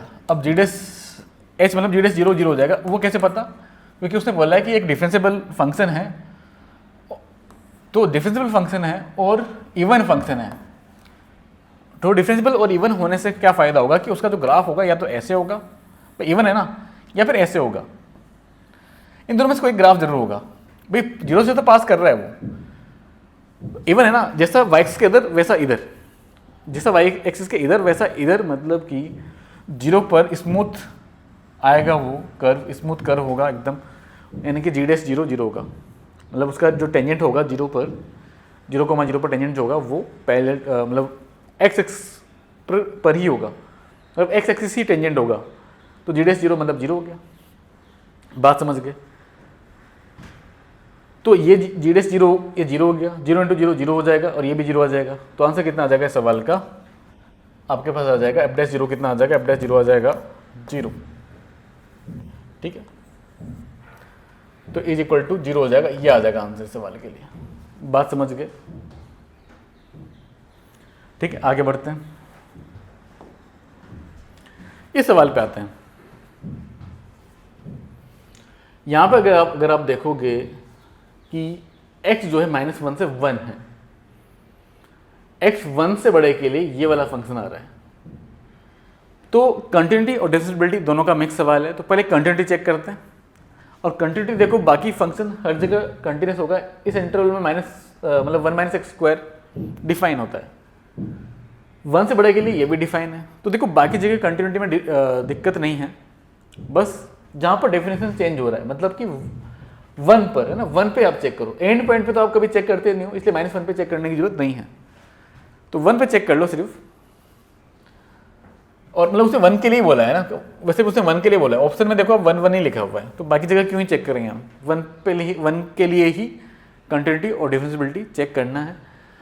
तो अगर आप लेफ्ट हैंड लिमिट निकालोगे 1 पर, इसमें जाएगा, यहाँ 1 डाल दो, इसमें 1 - ये 0 हो गया, ये 1 आ गया। राइट हैंड लिमिट की बात करेंगे, लिमिट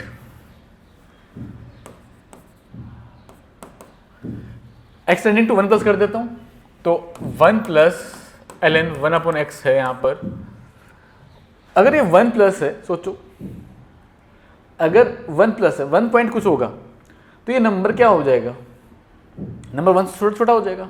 log 1 होता है 0, तो 0 से थोड़ा छोटा होगा समझ लो, 0 से छोटा होगा समझ लो कि 0.99 होगा। तो 1 प्लस और थोड़ा सा नेगेटिव हो जाएगा, मतलब ये जो नंबर है 1 से छोटा होगा, मतलब ln 1 माइनस है, तो ये पूरा क्या दे देगा, 0 माइनस दे देगा। 0 मतलब ऐसे दे देगा 0.001 ऐसा कुछ दे देगा, ऑलमोस्ट 0 दे देगा, मतलब ऑलमोस्ट 0 ही देगा, और सब मतलब 1 ही आ जाएगा उसका ना। 1 में से अब 0 माइनस करोगे तो क्या आएगा, 1 में से ये नंबर माइनस करना है या ऐड करना है तो 1 ही आएगा। तो यानी कि LHL इक्वल टू RHL हो गया, इसमें कोई दिक्कत नहीं है। डिफरेंशिएबिलिटी पे आते हैं, मतलब फंक्शन कंटिन्यूस तो है। अगर आप f(1) भी चेक करना चाहोगे तो f(1) भी यहाँ पर देख लो, f(1) भी देख लो, f(1) भी यहाँ पर देखो 1 ही आ रहा है ना, वो यहाँ से पता चल गया था, है ना।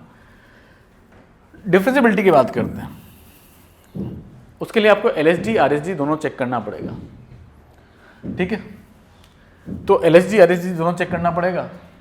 तो RHD पहले देख लो, थोड़ा RHD देखते हो। RHD में क्या हो जाएगा, limit h tending to 0, formula है f(1 प्लस h), 1 पे चेक कर रहे हैं इसलिए 1 plus h minus f(1) upon h। f(1 plus h) की बात करेंगे तो 1 plus ln 1 upon 1 plus h, f(1) 1 निकाल चुके हैं ऑलरेडी, और डिवाइड बाई h। 1 से 1 चला गया, h अगर 0 डालोगे तो ये 0 बन रहा है और ये भी 0 बन रहा है। log 1 0 होता है क्योंकि 0/0 फॉर्म में एल हॉस्पिटल रूल लगा दो तो log का आ जाएगा 1 अपॉन 1 प्लस h, है ना। इसका क्या आ जाएगा, log का आ जाएगा इसका मतलब ये तो 1 से 1 हट गया, 1/x, तो ये लेकिन 1 प्लस h है तो उधर चला गया। अब 1 अपॉन 1 प्लस h का इसका जब करोगे तो ये आ जाएगा माइनस और 1 प्लस h का स्क्वायर, ठीक है। इस h का नीचे 1 हो जाएगा तो ये आ जाएगा, लिमिट अप्लाई कर लो इस पर, नीचे एक बार 1 प्लस h बचेगा, एक 1 प्लस h बचेगा, h 0 डालो -1, RHD -1 आया। LHD चेक कर लो, LHD मैं यहाँ पे लिख रहा हूँ, तो LHD के लिए आप करोगे यहाँ पर limit h tending to 0, f(1 minus h), तो इसमें डायरेक्टली मैं 1 माइनस h लिख रहा हूँ, 1 माइनस h लिख रहा हूँ, तो 1 माइनस h का स्क्वायर, है ना, और -1 f(1) के लिए डिवाइड बाई -h। 1 से ये -1 चला गया, इस माइनस से माइनस भी चला गया। देखो जो h जो होता है ना वो पॉजिटिव नंबर होता है, स्मॉलेस्ट पॉजिटिव नंबर जिसको बोलते हैं। अगर उसको इसके अंदर डालें उस रूट के अंदर तो क्या बनेगा, पहले ये देखो, रूट को सिंप्लीफाई कर लो, इसका स्क्वायर ओपन करो तो 1 प्लस h स्क्वायर -2h आएगा, 1 से 1 चला गया, h स्क्वायर बचेगा जो कि माइनस में बचेगा और +2h। अब इस h को अंदर डालें इसके रूट के अंदर तो h स्क्वायर ऐसे आ जाएगा, वो h बन जाएगा h स्क्वायर, ठीक है। तो अगर इसको डिवाइड अगर आप कर रहे हो तो ये बन रहा है, यहाँ पर देखो -1 + 2/h बन रहा है और h 0 है तो 1/0 हो जाएगा इन्फिनिटी। तो ये इन्फिनिटी जा रहा है, कहने का मतलब ये इन्फिनिटी जा रहा है, और इन्फिनिटी अगर जा रहा है तो भाई क्या बोल सकते हो, इन्फिनिटी अगर जा रहा है तो मतलब कि डिफरेंशिएबल नहीं है फंक्शन, मतलब इसका लेफ्ट हैंड डेरिवेटिव जो है वो फाइनाइट वैल्यू नहीं आ रहा, या LHD के इक्वल RHD के इक्वल नहीं आ रहा, तो फंक्शन डिफरेंशिएबल नहीं है। तो कंटिन्यूस तो है ये बट डिफरेंशिएबल नहीं होगा 1 पर, ऑप्शन बी आ जाएगा 15 का। आगे बढ़ते हैं 16 वाले पे आते हैं। अल्फा बीटा इस क्वाड्रेटिक के रूट्स हैं और जो इक्वेशन है ये आपको फाइंड करना है जिसके रूट्स ये दोनों हो। अल्फा बीटा अगर इसके रूट्स हैं तो अल्फा प्लस बीटा जो है -b होगा, अल्फा इंटू बीटा 1 होगा।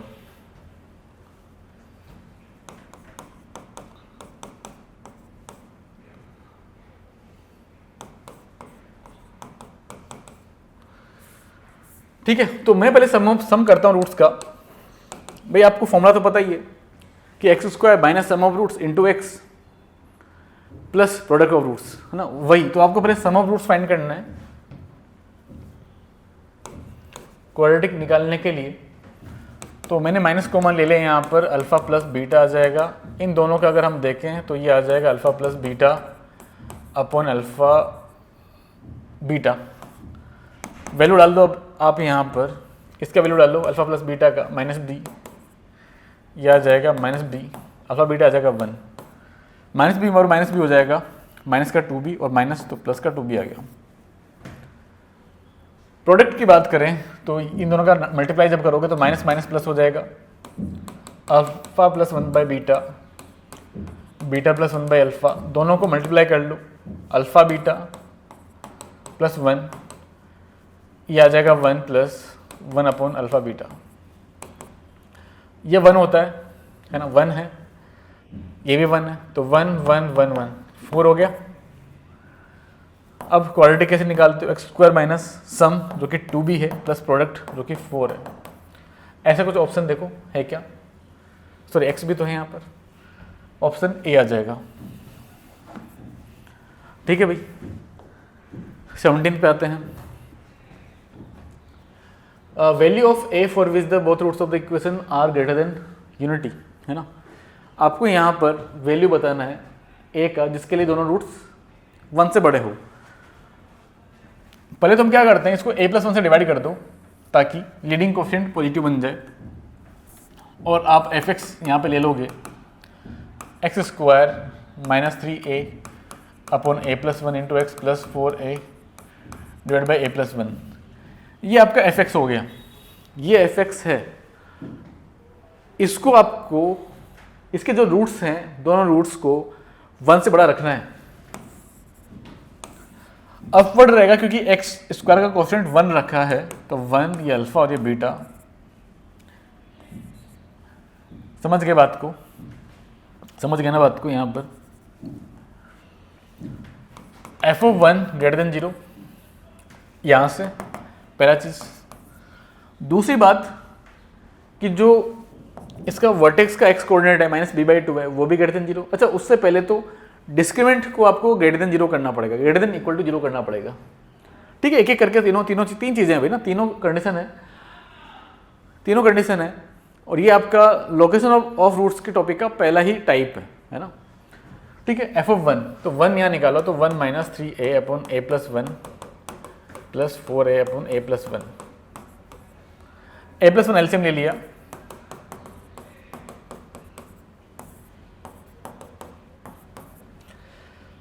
फोर ए प्लस ए 5a प्लस 1 हो जाएगा, सॉरी 5a माइनस 3b तो है, तो 2a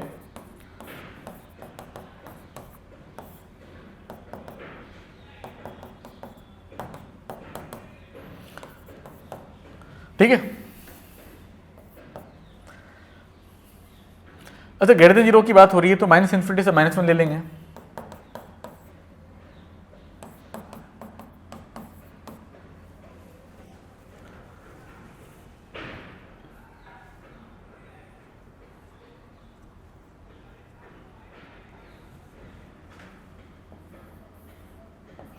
इतना समझ में आ गया ना।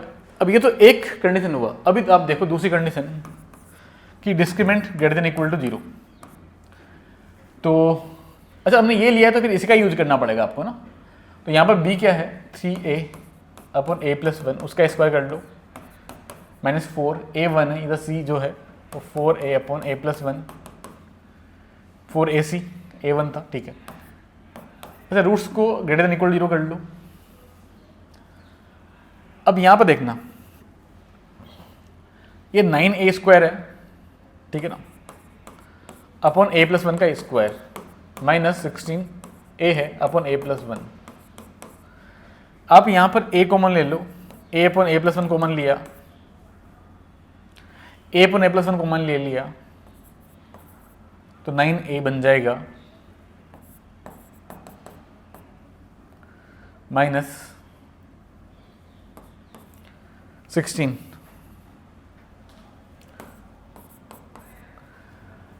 बात क्लियर है क्या?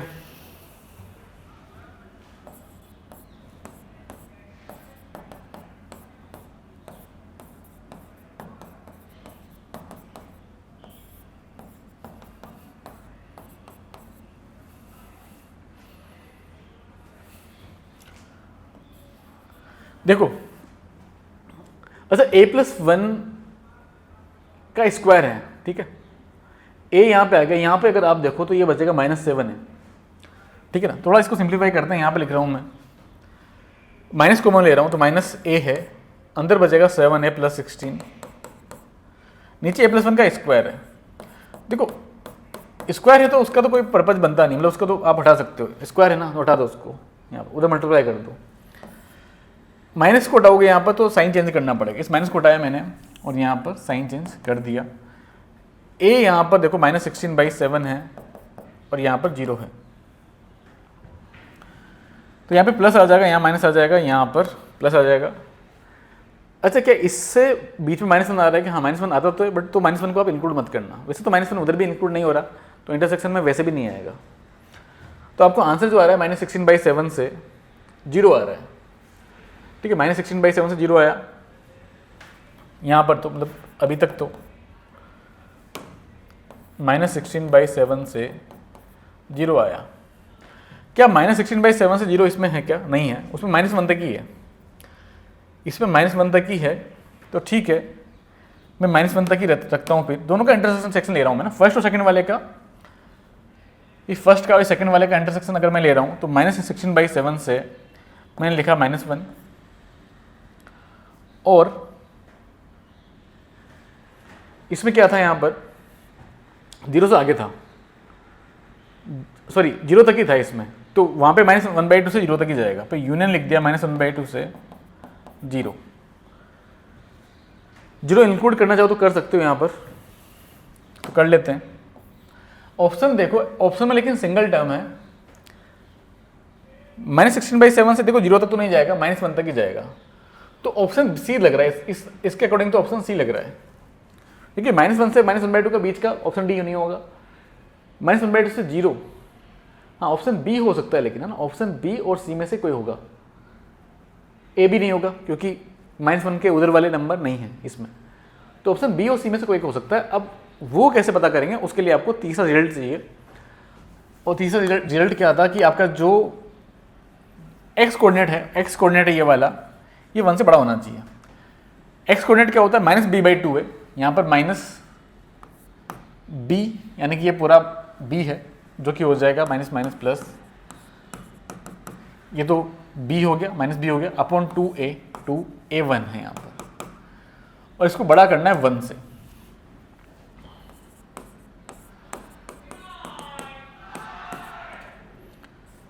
अब इसको अगर आप 1 को LHS में लेते हो, 1 को LHS में लो तो ये आ जाएगा 3a अपॉन 2a + 1 -1 > 0।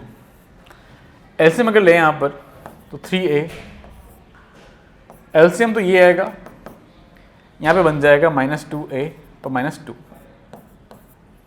तो ये आ जाएगा a - 2 अपॉन a + 1। 2 को हटा दो, इसको कोई जरूरत नहीं है 2 को लिखने की।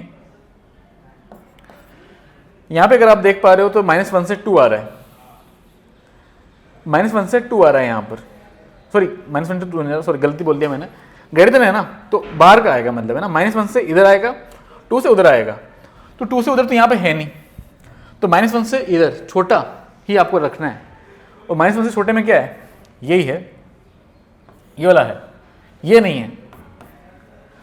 इसको देख के समझ में आ गया ना, तो -1 से छोटा ऑप्शन सी आ जाएगा।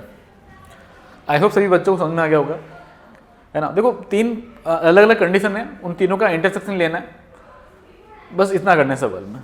आगे बढ़ते हैं, 18th वाले पे आते हैं। S denote the sum to infinity and Sn denote the sum of n terms। ये सीरीज है, इसका आपको इन्फिनिटी टर्म का सम S है, n टर्म का सम Sn है, ठीक है। तो अगर इन्फाइनाइट टर्म होगा तो फॉर्मूला आप लगा दोगे a जो कि फर्स्ट टर्म है अपॉन 1 - r, कॉमन रेशियो 1/2 है। Sn की बात करेंगे तो a आ जाएगा 1 - कॉमन रेशियो 1/2 है, नंबर ऑफ टर्म्स n है, 1 - 1/2 आ जाएगा 1/2, ठीक है, यहाँ पर आ जाएगा 1/2। 1 - इसको डिवाइड कर दो यार, ये चलो ठीक है, अभी इतना रहने दो, अभी इसको सिंप्लीफाई कर लो, कितना आ रहा है 1 माइनस 1/2, 1/2 आ रहा है, उधर गया तो 2 हो जाएगा। अच्छा इसको भी अगर डिवाइड करके लिखोगे ना तो ये 2 माइनस 1/2 पावर n-1 ऐसे आ रहा है, ये इतना आ रहा है। अब s माइनस एस एन, इसमें से इसको माइनस करो तो 2 माइनस ये जब करेंगे ना तो ये बचेगा s माइनस एस एन जो है 1/10 का क्यूब है यहाँ पर। तो अगर आप s माइनस एस एन करते हो तो 1/2 पावर n-1 बचता है और 1/10 का क्यूब बचता है।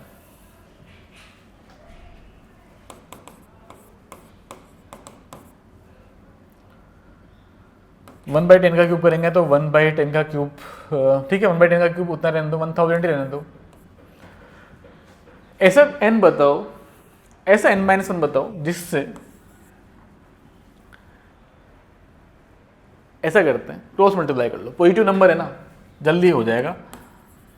ये उधर आया 2 पावर n-1 इधर चला गया, साइन चेंज नहीं करना आपको।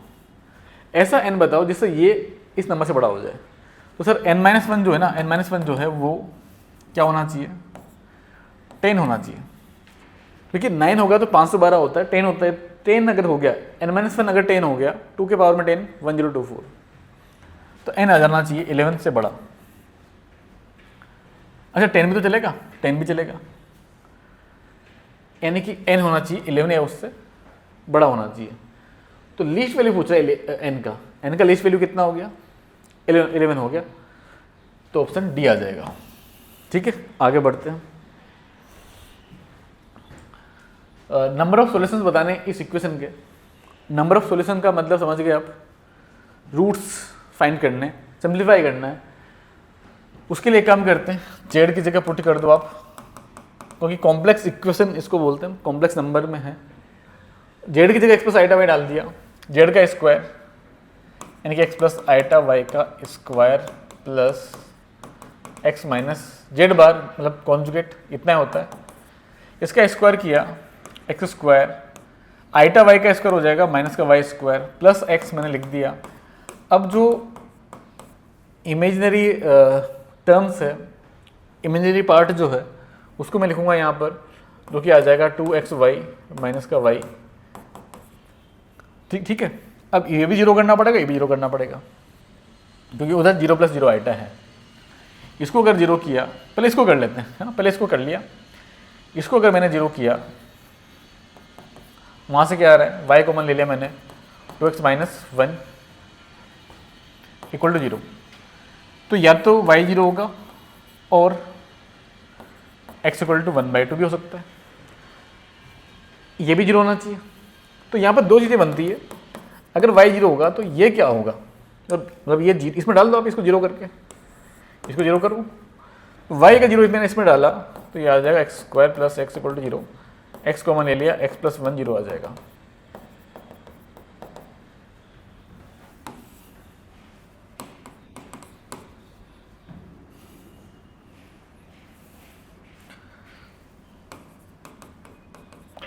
x अगर 1/2 ले लिया, इसमें डाला x 1/2, तो 1/4 - y² + 1/2 = 0, y² आ जाएगा 3/4, y आ जाएगा यहाँ पर ±√3/2। तो कहने का मतलब कॉम्प्लेक्स नंबर क्या क्या आ गया आपके पास में, एक तो आया 1/2 √3/2 और प्लस माइनस, मतलब प्लस वाला भी और माइनस वाला भी, तो दो तो यहाँ पे आ गए, दो सॉल्यूशन यहाँ पे आ गए, एक बार प्लस ले लेना यहाँ पर, एक बार माइनस लेना, और x 1/2 है यहाँ पर, हाँ उसके लिए दो आ गए। y 0 के लिए क्या क्या आया, फर्स्ट देखो आप, y 0 के लिए भी 2x आया, मतलब कि एक तो 0,0 आ गया, x भी 0 y भी 0, x - 1 और y, x - 1 y 0, 2 और 2 कितने हो गए, 4 हो गए, डी आ जाएगा।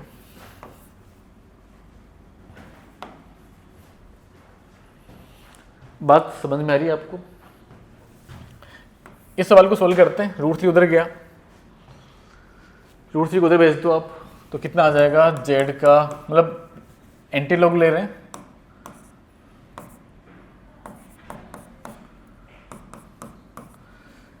ठीक है, √3 का स्क्वायर हो जाएगा 3। अच्छा, अपॉन में यहाँ पर 2 + z भी है। हमको निकालना है लोकस ऑफ z। ठीक है, अब ये तो एक पॉजिटिव नंबर ही होगा क्योंकि मॉडुलस ऑफ z पॉजिटिव ही होता है, उधर मल्टीप्लाई कर दो तो z² - z + 1, या 3z + 6 आ जाएगा, इधर ले लो।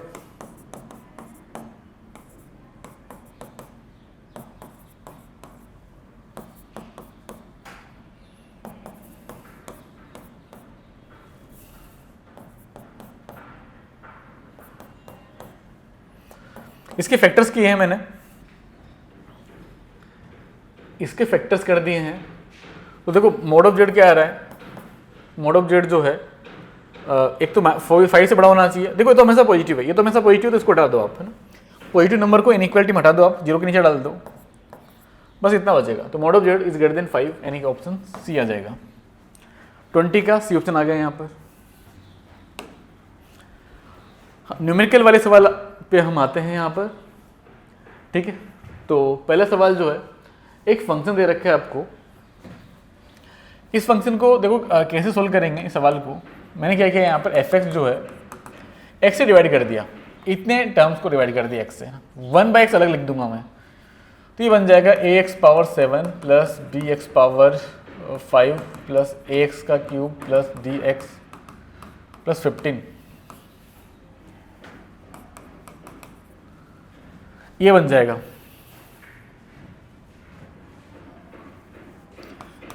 थोड़ी देर के लिए मैं क्या करता हूँ, इस fx को मैं gx मान लेता हूँ। कर सकते हैं ना ऐसा, बोलो भाई कर सकते हैं क्या? अच्छा, मैं 15 को भी अलग करता हूँ ना, इस 15 जो है ना, 15 को भी अलग कर दिया मैंने, इस 15 को भी मैंने अलग कर दिया है। ठीक है, मतलब ये पूरा gx है, ये gx है, इसको gx लिया, इतना बात क्लियर है।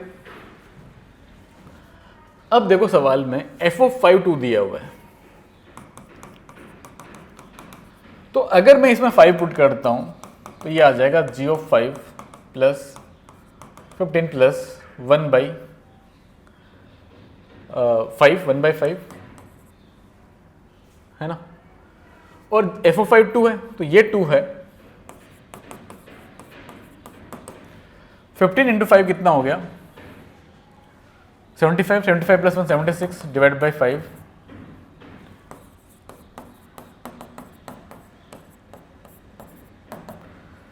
तो ये हो गया -66 / 5।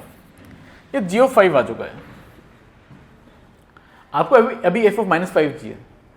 अच्छा, g(5) जो है वो इतना आया, तो g(-5) कितना आएगा बता देंगे। क्यों बता देंगे? क्योंकि gx जो है ना वो ओड फंक्शन, दिख रहा है आपको, gx इज ए ओड।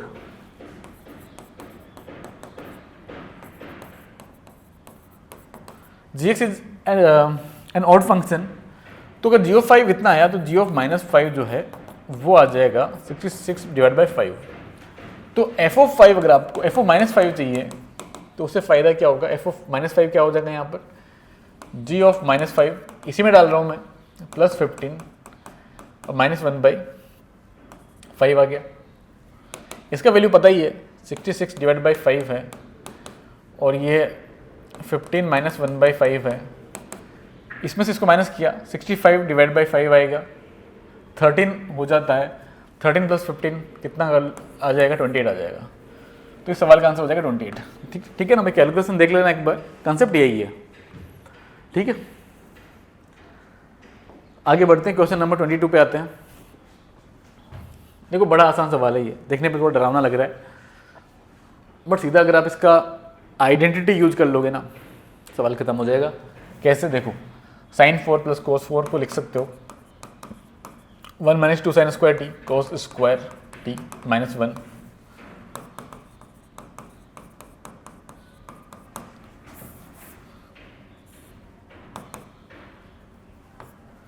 ये गया, कितना आएगा? सॉरी 2 और 3 तो नहीं कैंसिल होगा, 2 और 3 कैंसिल नहीं होगा भैया ना, ये कैंसिल हो गया।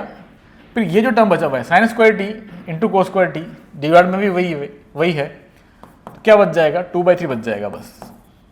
तो तो इस सवाल का आंसर आ जाएगा 2/3। आगे बढ़ते हैं। देखो इस सवाल को करने के लिए थोड़ा सा सोचना पड़ेगा, थोड़ा सा सोचना है। क्या सोचना है वो देखो। x -1 कर देंगे और प्लस 1 भी कर देंगे, तो -1 किया और +1 कर दिया। फायदा क्या हुआ उससे, इसको जो x -1 था उसको मैं लिख रहा हूँ रूट x -1 का स्क्वायर। अब आपको समझ में आ गया होगा कि क्या करना है सवाल में। रूट हटाने के लिए, जो पूरा जो रूट लगा हुआ है वो हटाने के लिए हम क्या करेंगे, स्क्वायर में कन्वर्ट करेंगे इसको, अंदर वाले जो फंक्शन है उसको। तो ये बन जाएगा रूट x -1 के स्क्वायर, रूट के अंदर बन जाएगा रूट x -1 का स्क्वायर।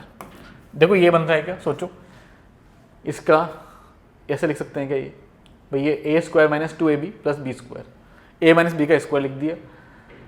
अगर आप यहाँ पर स्क्वायर और रूट हटाते हो तो मोड आ जाएगा। अब मोड ओपन करना पड़ेगा। अब वो होगा कैसे, लिमिट को देख करके। अगर आप इसमें 1 डालते हो तो 1 - 1 0, 0 - 1 -1, नेगेटिव है, ठीक है। तो कब तक नेगेटिव रहेगा, 2 तक। जब x 2 डाला आपने, देखो 2 - 1 1 और 1 - 1 0, यानी कि 2 डालने पर 0 हो रहा है। इसका मतलब ये है कि 1 से 2 तक ये अंदर नेगेटिव रहेगा। तो मोड नेगेटिव के साइन के साथ ओपन हो जाएगा। नेगेटिव साइन के साथ ओपन हो जाएगा मतलब ऐसे समझ लो कि मैं 1 माइनस कर रहा हूँ, 1 माइनस इसको कर रहा हूँ, और फिर 2 से 5 तक ये पूरा पॉजिटिव रहेगा। तो जैसा है वैसा ओपन कर दो। अब इसको इंटीग्रेट हम कर लेंगे। इसका इंटीग्रेशन हमको करना है। इंटीग्रेशन करने के बाद में आंसर आ जाएगा। इंटीग्रेट कर लेते हैं। 1 का इंटीग्रेशन बोलो क्या होता है, 1 का x होता है, और रूट x -1 का क्या होता है, x -1 का पावर 3/2 और डिवाइड बाय 3, और 2 यहाँ पे आ जाएगा। लिमिट इस पे लगाना है आपको 1 से 2, और फिर प्लस x -1 का पावर 3/2 माइनस x आ जाएगा।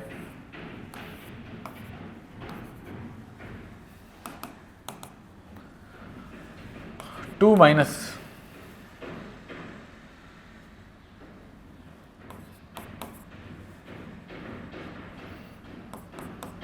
ठीक है, 2 पुट कर दिया मैंने, फिर माइनस लगा के 1 भी पुट करना पड़ेगा।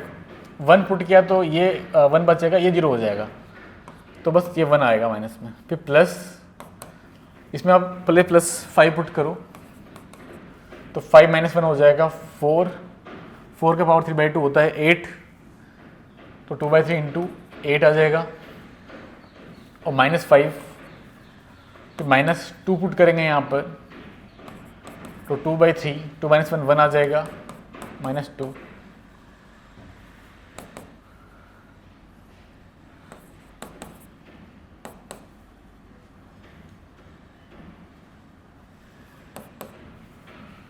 (16/3 - 5 - 2/3 + 2). थोड़ा सिंप्लीफाई करना ही पड़ेगा यार इसको। तो ये देखो 4/3 + 16/3 हो जाएगा 20/3, -2 कर दो 18/3। 18/3 को लिख सकते हो 6 + 2 8, 8 - 6 2 आ जाएगा। फाइनली आंसर 2 आना चाहिए। कैलकुलेशन एक बार देख लेना, सवाल ऐसे सोल्व होना है ना।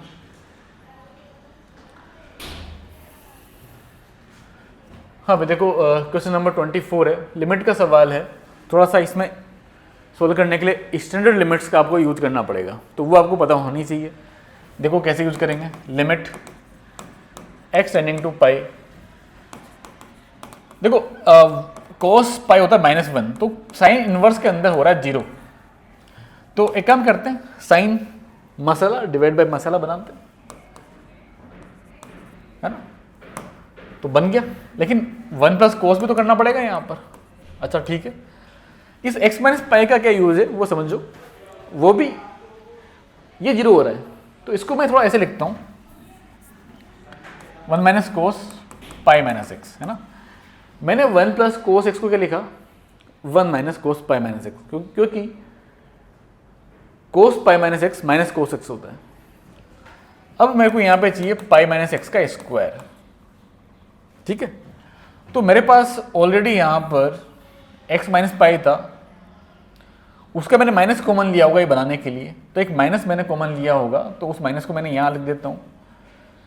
लेकिन अभी मेरे को एक पाई माइनस एक्स और ज़रूरत पड़ी है इसको स्क्वायर बनाने के लिए। एक ऑलरेडी था, एक और मैंने यहाँ पर जब डाला तो ऊपर भी तो मल्टीप्लाई करना पड़ेगा उसको।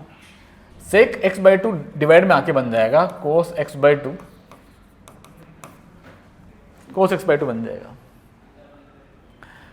ठीक है। मैं थोड़ा सा एक ही स्टेप में काम करने वाला हूँ, तो आप थोड़ा देखना, मैं कोस एक्स बाई टू को कुछ लिखने वाला हूँ यहाँ पर साइन के टर्म्स में। तो साइन में आप इसको लिख सकते हो pi by two minus x by to, sine pi by two minus x by two, cos x by to होता है। पाई डालने पर इसमें पाई डालो, साइन 0 आ रहा है। इतनी बात क्लियर है। तो यहाँ पर मैं लिख रहा हूँ इसको लिख रहा हूँ, इस टर्म को लिख रहा हूँ sine pi by two minus x by to. बात क्लियर है। अब आप बोलोगे सर नीचे तो pi by two minus x by to ऊपर नहीं है, लेकिन तो ऊपर एक काम करो ना, ये 2 से मैंने डिवाइड कर दिया, 2 से अगर मैं डिवाइड कर रहा हूँ तो इनटू भी तो करना पड़ेगा, वो भी मैंने कर दिया। अब सवाल देखो बन गया। सवाल में अब जो है मामला ऐसा बन रहा है कि ये जो पूरा है ना, ये पूरा जो है ये बन जाएगा 1, ये 1 बन गया, इसका वैल्यू 1 हो गया, ये मैं यहाँ लिख देता हूँ 1 हो गया, ये 1/2 हो गया, और ये हो गया 1। तो बच क्या रहा है, एक 2 बच रहा है ऊपर। मतलब अब फाइनली देखो इसको लाइन वाइज है ना चलते हैं। इसका वैल्यू 1 × ये पूरा 1/2 बट माइनस है, तो माइनस 1/2 मैं इसको लिख देता हूँ। इसका वैल्यू 1 × 2 है ना, 1 तो यहाँ पर है और 2 वहाँ पर है, तो फाइनली -1 आ रहा है। तो इस सवाल का आंसर हो जाएगा -1, ठीक है। लास्ट सवाल पे आते हैं, एंड सीक्वेंस एंड सीरीज का सवाल है। स्पेशल सीरीज आपको यहाँ पे देखना है, तो देखो आप यहाँ पर कि किस टाइप का सवाल है। 1 2 3 4 AP दिख गया, 2 का स्क्वायर, 2 का क्यूब, 2 का 4 जीपी दिख गया है, जीपी दिख गया है। तो यहाँ पर जनरल टर्म हो जाएगा आपके पास में, जनरल टर्म कितना हो जाएगा, या फिर ऐसा करो, ऐसा करते हैं कि एजीपी मतलब एजीपी है ना, एजीपी तो उसका कंसेप्ट क्या होता है कि कॉमन रेशियो से मल्टीप्लाई करो और माइनस कर दो, एक टर्म शिफ्ट करके, तो वही करते हैं। तो ये आपका एस है, इसको मैंने एस बोला, कॉमन रेशियो 2 है, तो मैं 2s करता हूँ यहाँ पर, और इसको 2 से मल्टीप्लाई करके मैंने यहाँ पे लिखा, तो 2 का स्क्वायर आ जाएगा। इसको 2 से मल्टीप्लाई करके यहाँ लिखा, तो ये आ जाएगा 2 × 2 का क्यूब। इसको 2 से मल्टीप्लाई करके यहाँ लिखा, तो ये आ जाएगा 3 × 2 का पावर 4।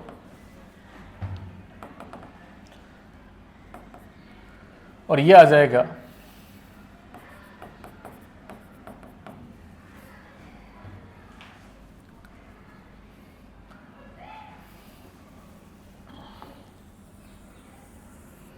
इतना आ जाएगा। अच्छा इसके नीचे क्या होगा, इसके नीचे होगा n-1 होगा और 2 का पावर n होगा, ठीक है। माइनस अगर आप कर रहे हो s - 2s कर रहे हो, तो क्या बचेगा, -2s बचेगा, है भाई, माइनस s बचेगा, माइनस का s बचेगा। ये आ जाएगा 2 पावर 1, इसको माइनस किया तो यहाँ नीचे कुछ भी नहीं, 0 है, यहाँ नीचे 0 है। यहाँ पर 2 - 1 आ जाएगा, इंटू 2 का स्क्वायर, यहाँ पे 2 का क्यूब, इसको माइनस करो तो आ जाएगा 2 पावर 4, यह आ जाएगा 2 पावर n।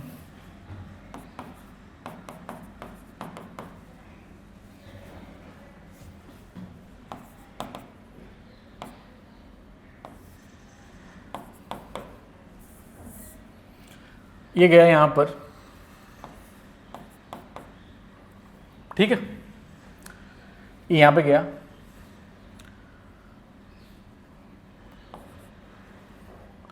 इसमें टर्म्स कितने हैं यहाँ से यहाँ तक, n टर्म्स है, तो कॉमन रेशियो 2 है। एक जीपी बन रहा है जिसमें n टर्म्स है।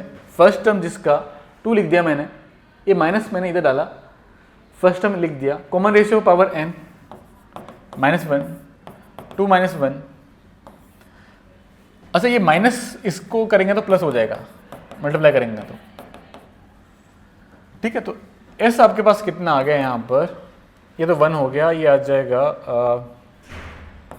-2 इंटू 2 पावर n हो जाएगा ये, और -2 इससे मल्टीप्लाई किया तो प्लस का 2 हो जाएगा, plus n into 2 power n plus 1, और ये इक्वल टू इसके हैं 2 प्लस 2 पावर n प्लस 5 के इक्वल है, ठीक है। ये 2 पावर n प्लस 1 ही है। इसको अगर आप सिंप्लीफाई कर लो, इसको अगर आप सिंप्लीफाई करो यहाँ पर तो n माइनस 1 बनेगा, n माइनस 1 का पावर इतना बनेगा, 2 से 2 ये कैंसिल हो जाएगा, equal to 2 power n plus 5। अब ये देखो कि कौन सा n होगा जिससे ये इक्वल आ जाएगा। तो उसके लिए काम करो, यहाँ पर इस 5 को आप ऐसा करो 1 प्लस 4 लिखो, और 2 पावर 4 16 को अलग कर लो, 16 को अलग कर लो यहाँ पर, तो n minus 1 2 power n plus 1 equal to 2 power n plus 1, 2 power 4 यानी कि 16 मैंने अलग कर लिया। अब कंपेयर अगर आप करो, देखो तो कैंसिल हो ही जाएगा, पॉजिटिव नंबर है क्योंकि n माइनस 1 आ गया 16, अगर n माइनस 1 16 आ गया तो n कितना आ जाएगा 17। बात सबको समझ में आ गई, यहाँ पर n हो जाएगा 17, ठीक है। तो इस सवाल का आंसर पूछ रहा था कि positive integer value of n, ठीक है ना, तो वो आ गया 17।